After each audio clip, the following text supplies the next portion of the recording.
All right, folks, day 3 of 4 here in our weekly challenge. Even though we've stepped away from the challenges for a few days or a few weeks here towards the end of the year and the beginning of 2023, just because we had shorter weeks. And honestly, been having a little bit of fun playing in these ACBL 12 board tournaments. We played match points the first couple of times. We're playing imps for this last one here, and we have a really good hand to start with on our third day of this 4-day challenge with these robots. And here, very nice 13 count. We're going to start with a heart. 2 diamonds pass back to us. Ooh, no, it's going to go 2 spades. Notice this. If I bid 3 hearts, my partner's going to be convinced I have a better hand than I actually do. So at this point, I'm just going to pass, and I would expect, interesting. So let's talk about this auction just for the rest of our purposes before I make my lead. I would always recommend by past hands in general, just to make your life easier and your agreements easier to understand in the most situations. When you play a new suit, when you bid a new suit and you're an unpassed responder, this bid should be forcing 100%. So even though I wouldn't want to bid anyway in this spot with the robots because they're going to take it for too big of a hand, I certainly don't expect West to pass too often. In fact, never if we're playing kind of normalish type bridge. So here, a little surprised that the auction gets passed out, but that's the way the robots play. They play 2 spades as non-forcing and just a constructive hand. It is confusing to play it that way, and you have to add a little bit of extra stuff or nuance to your Q bids to make this work. Not an easy way to play. New suits forcing by unpassed hands makes sense, and that's the way you should play it. Here, maybe what I was hoping is it goes something like bid on my left and I can bid 3 hearts now, even though that might not have worked out here either. I'm going to lead a trump. I'm leading a trump because it's not really going to make a huge difference from my hand. You might say this, oh my gosh, you're leading away from the king, but I have length, right? And what I want to keep from happening, I want them to not ruff hearts, right? So the more spades I can get off of dummy, the better I am. Let's see what happened on that first one. It went low, queen, 9-5. Wow, we're going to take 2 tricks now because now we see jack, ace, and we're going to be sitting over the 10 with our king and our 8. The problem is they're going to start running some diamonds maybe. Ooh, they're not. Okay, good. So we're going to start playing hearts. And this is the win for not leading a heart. And how many are we going to get to cash? 1 more? Oh, good. Okay. So that's our tricks in hearts. Now let's see if we can scrape together a club trick, possibly. Ooh, not going to happen. How many diamonds does this player have?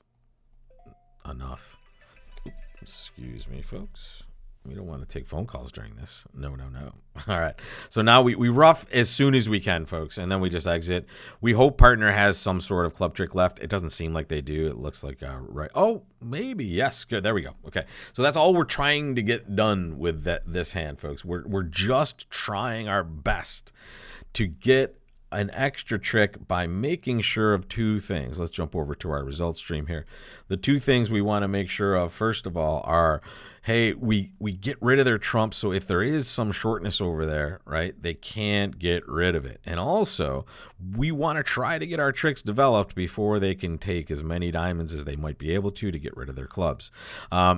So at this point, big win for not only our lead, but also our partner's spot cards were amazing. The 9 of spades and the jack of spades.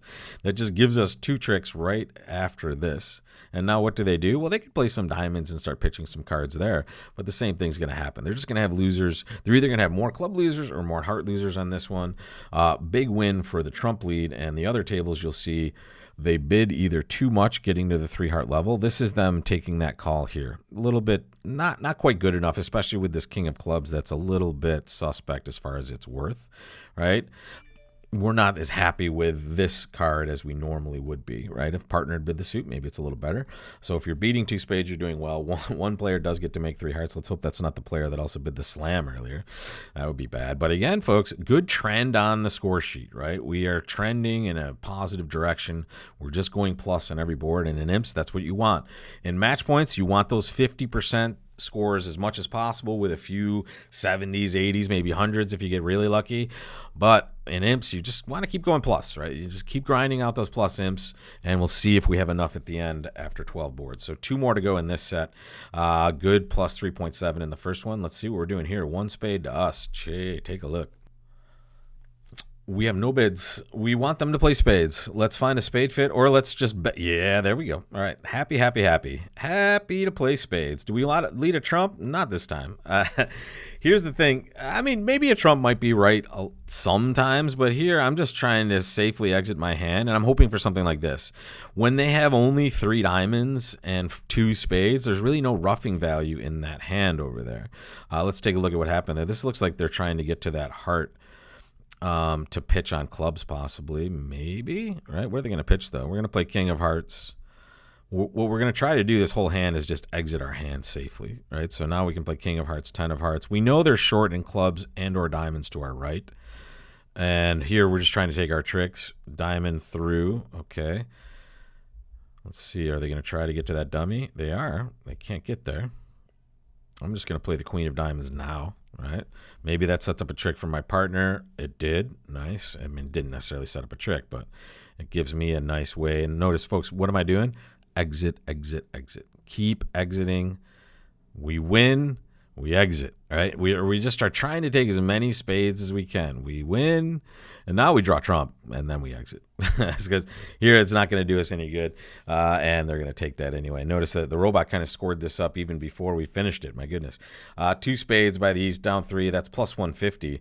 Ooh, that popped us up to second place. And frequently, here's the fallacy of a lot of people's strategy, and imps at least.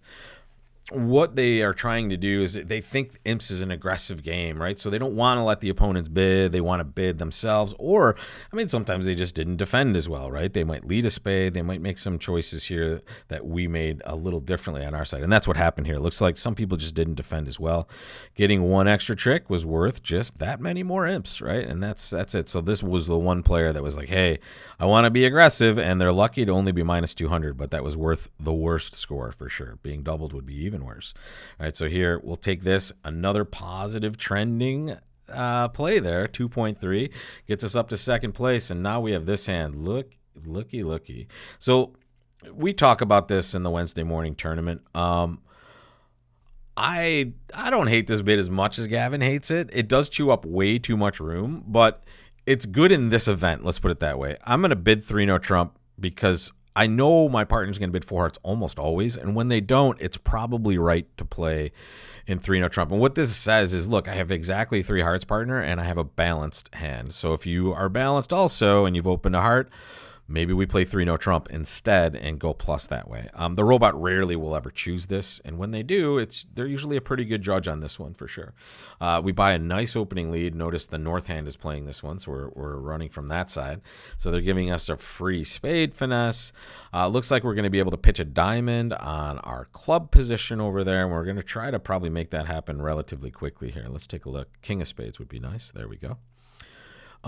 Here, I'm going to play the club to the ace, and I'm going to play the queen of clubs. I'm going to take a roughing finesse here, and all I'm trying to do is get rid of that diamond. I could have done this the other way. I've guessed this poorly, to be honest.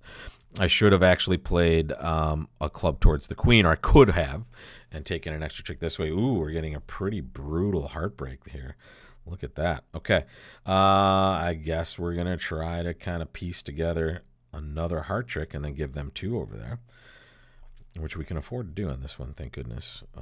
Here, whatever, it doesn't matter.